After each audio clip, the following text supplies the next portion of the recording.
Edilen, seçilen gözəl, dəyərli sənətkarlardır. Mahmud müəllim sazda, Emin müəllim sinizatorda sizləri müşahidə edir.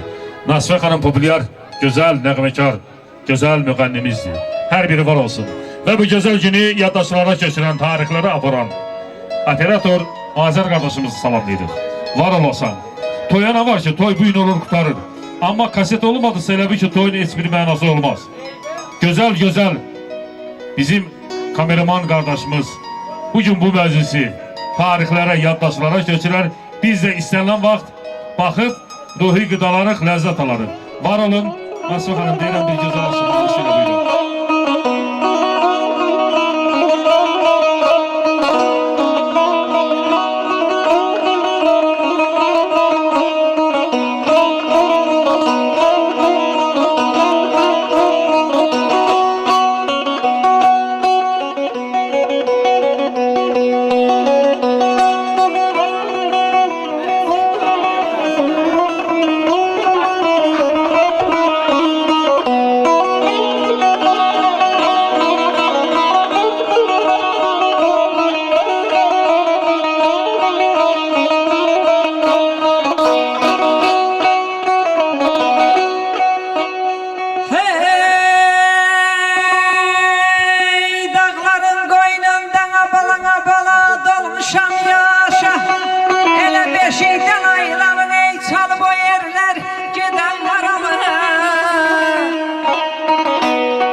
Beşikdə laylamı çalıb o yerlər.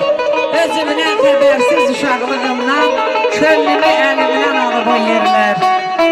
Mənə müqəddəsdir Quran can kimi, ürəyim titrəyir əl vuran kimi, bu söz balasını uçuran kimi məni də arana salıb o yerlər.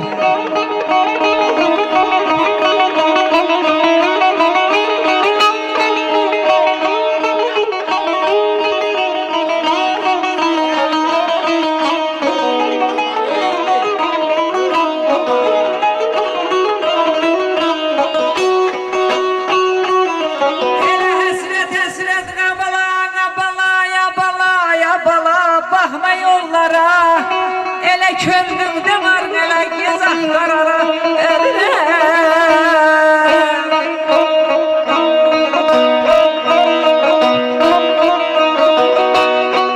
Gəl Polad oğlu ilə ay zalım çıxaq dağlara, elə gördüyüm təkey qalıb o yer.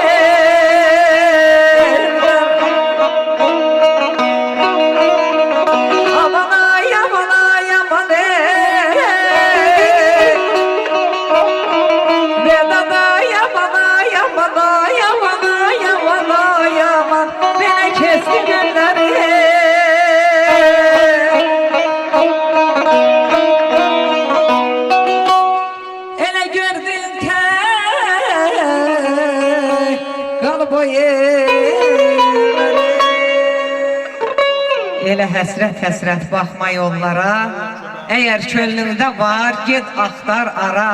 Gəl Poladoğlu ilə çıxaq dağlara, elə gördüyün tək qalıb o yerlər. Xeyir-işimiz mübarək olsun, Allah sizə də can sağlığı versin, da bildiyimiz qədər.